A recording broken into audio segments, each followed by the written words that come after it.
ख़राब था और बहुत गंदा था। हम अपना पिछला जीवन याद करना तो नहीं मांगते, परंतु हमारे जैसे कई लोग इस स्थान में पाए जाते होंगे, इसलिए हम अपनी गवाही लोगों से शेयर करना मांगते। गवाही से बहुत से जवानों को स्पर्श मिलेगा, इसलिए हम उसको एक मॉडल बनाकर आपके सामने रखना चाहते हैं। और वो बहुत शॉर्ट में बहुत छोटी बातें बताएगी, जिससे कि आपको ऐसा भी लगे कि ऐसा भी होता है क्या। मैं अनुश्री से निवेदन करूंगा कि वो हमारी बिटिया आएगी और प्रभु की चंद्र बातें जो उसके अपने ओन एक्सपीरियंस, उसके प्रार्थना के जीवन के बारे में बारीकी से सुनिएगा।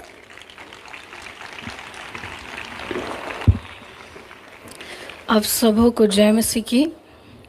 आज हम अपने व्यक्तिगत जीवन की गवाही आपसे शेयर करेंगे। हम बचपन से एक ईसाई फैमिली में जन्म लिए, परंतु हम प्रभु से बहुत दूर थे। हम एक नामधारी मसीह थे।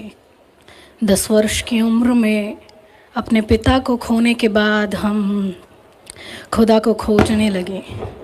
उन समयों में हम बाइबल पढ़ते थे, प्रेयर करते थे, परंतु सच्चाई मालूम नहीं होने की वजह से हम प्रभु को जान नहीं पाते थे। बस फिज़िकली हम उसको जानते थे कि वो यीशु है और हमारे लिए मरा जी उठा, ऐसे करके। एक समय आया 2021 में, हमने अपना जीवन परमेश्वर को अर्पण किया। हमारा जीवन बहुत ख़राब था और बहुत गंदा था। हम अपना पिछला जीवन याद करना तो नहीं मांगते, परंतु हमारे जैसे कई लोग इस स्थान में पाए जाते होंगे, इसलिए हम अपनी गवाही लोगों से शेयर करना मांगते हैं। 2021 में प्रभु के एक दास हमारे घर पर आए और वो हमारे घर पे प्रेयर मीटिंग्स होती थी, तो वहाँ पर वो वचन सुनाने लगे। उन समयों में जब वो वचन सुनाने लगे और दिन बीतने लगा, उसके बाद हमारे हृदय में ऐसा लगने लगा कि हम एक दलदल की कीच में फंसे हुए हैं। हमारा पुराना जीवन यदि हम आप लोगों को बताएं तो हम 11 वर्ष की उम्र से ही फ़ोन यूज़ करना शुरू कर दिए थे और मैक्सिमम 14 मोबाइल हमने चला के छोड़ दिया। फ़ोन में इंस्टाग्राम, फेसबुक, व्हाट्सएप, टेलीग्राम, ये सारी चीज़ें हम यूज़ करते थे।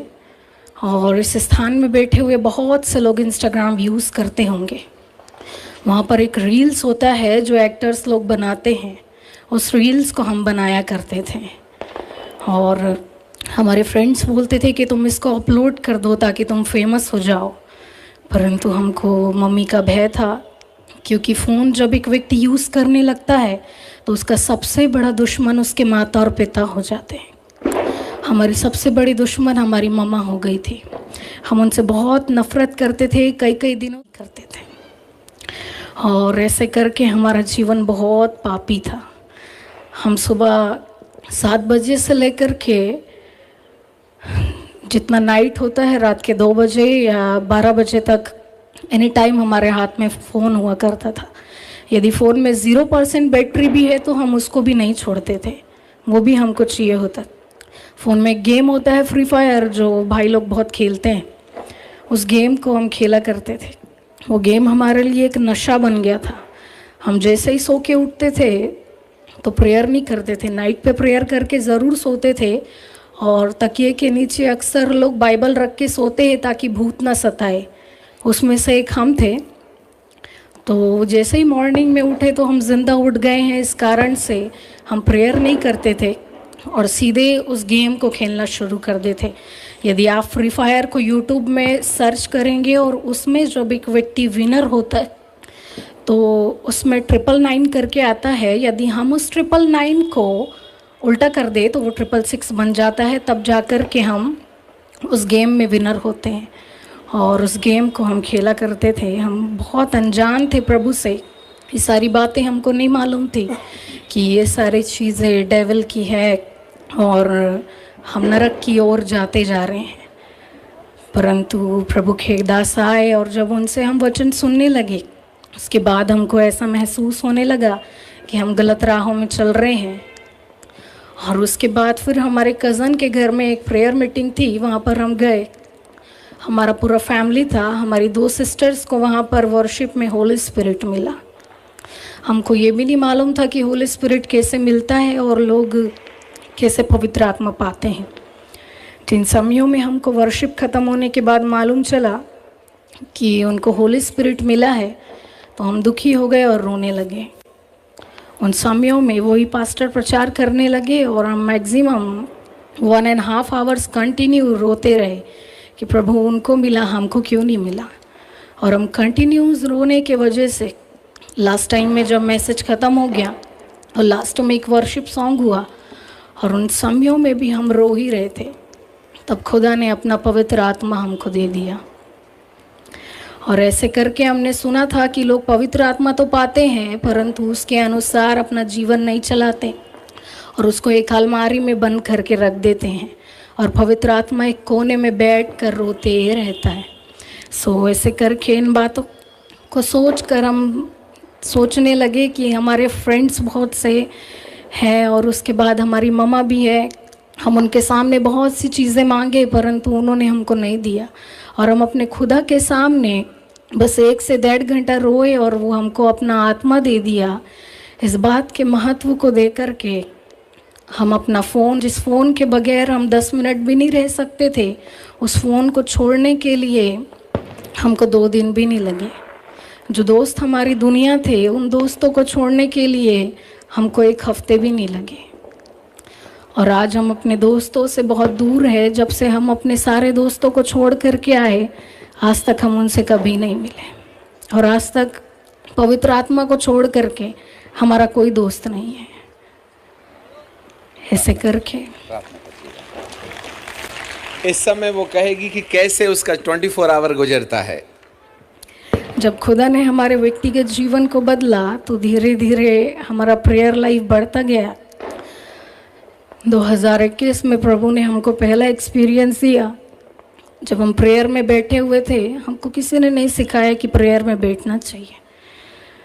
हम जैसे ही प्रेयर में बैठे हुए थे, उन समयों में हमारी देह से आत्मा निकल गई और उसके बाद जाकर के हमारी आत्मा 2 पंखी स्वर्गदूतों ने हमको लेकर के मध्य आकाश तक लेकर के गए। और मध्य आकाश में बहुत बड़ा शैतान का गढ़ है और 2 पंखी स्वर्गदूतों की बस की बात नहीं है कि वो उस मध्य आकाश से हम लोगों को पार कराए। सो ऐसे करके जब हमारी देह से आत्मा निकलती है, 1000 एंजल्स हमारे प्रोटेक्शन में होते हैं और उसके बाद फिर 2 पंखी स्वर्गदूत हमको मध्य आकाश तक लेके जाते हैं। वहाँ से फायरी एंजल्स आते हैं और फिर वो हमको मध्य आकाश पार कराते हैं। उसके बाद जाकर के 6 पंखी स्वर्गदूत आते हैं जो पिता के सिंहासन के पास होते हैं। और 6 पंखी स्वर्गदूत हमको खुदा की महिमा की ओर लेकर के जाते हैं। हम अपना एक ऐसा ही आत्मिक अनुभव आप लोगों के सामने बांटना चाहेंगे। न केवल हम परंतु पिछले समयों में प्रभु के और भी अभिषिक्त दास जो इस धरती पर थे और अब प्रभु के साथ आत्मा में होकर के सेवकाइयाँ दे रहे हैं। प्रभु के दास साधु सुंदर सिंह, प्रभु के दास DGS दिनाकरण, प्रभु के दास D जॉन रविंद्रनाथ और प्रभु के दास कैलाश महर्षि जो अभी भी इस पृथ्वी में जीवित पाए जाते हैं। सो ऐसे लोगों से हमारा इनकाउंटर होता है और हम उनसे आमने सामने होकर के बातें करते हैं। खुदा ने हम पर ऐसा अनुग्रह किया है कि हम अपने देह से बाहर निकल करके जब हम अपने प्रेयर रूम में होते हैं और हम एवरीडे हमारा टाइम है कि 24 घंटे में से हम मैक्सिमम 10 to 12 आवर्स खुदा के चरणों में बिताएं।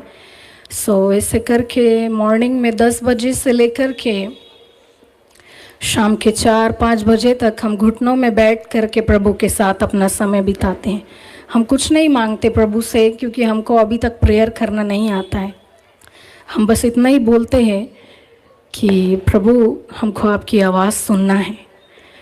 सो ऐसे करके हम अपने 6-7 घंटे में जब प्रभु के साथ अपना समय गुजारते हैं, उन समयों में हमारे विचार समाप्त होने के बाद में, हमारा मन खाली होने के बाद में और संसार से अलग होने के बाद में हमारी देह से आत्मा निकल जाती है और ऐसे ही प्रोटेक्शन के साथ हम ऊपर जाते हैं। और उसके बाद ऐसे ही एक बार हमारी देह से आत्मा निकल गई और हम ऐसे ही प्रभु की महिमा में गए। स्वर्ग में जाने से पहले एक स्पिरिचुअल रिलम होता है, स्पिरिचुअल वर्ल्ड, जो भौतिक संसार के समान दिखाई देता है, पैराडाइज, अदन की वाटिका।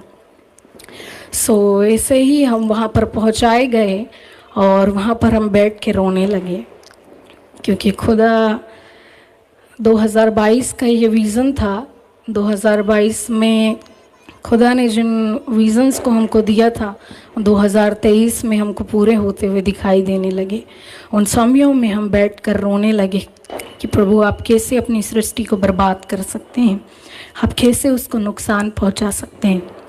उन समयों में प्रभु के अभिषिक्त दास मोसेस बाबा और एलिया बाबा हमारे पास आए और मोसेस बाबा बोलते हैं कि परमेश्वर की जलजलाहट मनुष्यों पर भड़की हुई, वो अपनी जलजलाहट मनुष्यों पर निश्चय पूरी करेगा। सो ऐसे करके उसके बाद भी हम रोने लगे। प्रभु के अभिषिक्त दास इन बातों को बोल करके हमारे पास से चले गए। उसके बाद एक स्वर्गदूत दिखाई देते हैं और जिस पैराडाइज में हम थे उस पैराडाइज में एक स्थान में थोड़ा पानी भरा हुआ था और वो स्वर्गदूत बोलते हैं कि यहाँ पर अपने पैरों को धो ले। जैसे ही हम अपने पैरों को धोने जाते हैं उन समयों में हमको ऐसा लगता है कि हम अपना अस्तित्व खो चुके हैं। उसके बाद फिर शैफंकी स्वर्गदूत आते हैं और उस स्वर्गदूत हमको स्वर्ग में लेकर के जाते हैं। जैसे ही हम स्वर्ग में इंटर करते हैं उसके बाद हमको एक कमरे में लेकर के जाया जाता है। उस कमरे में बहुत से वस्त्र होते हैं।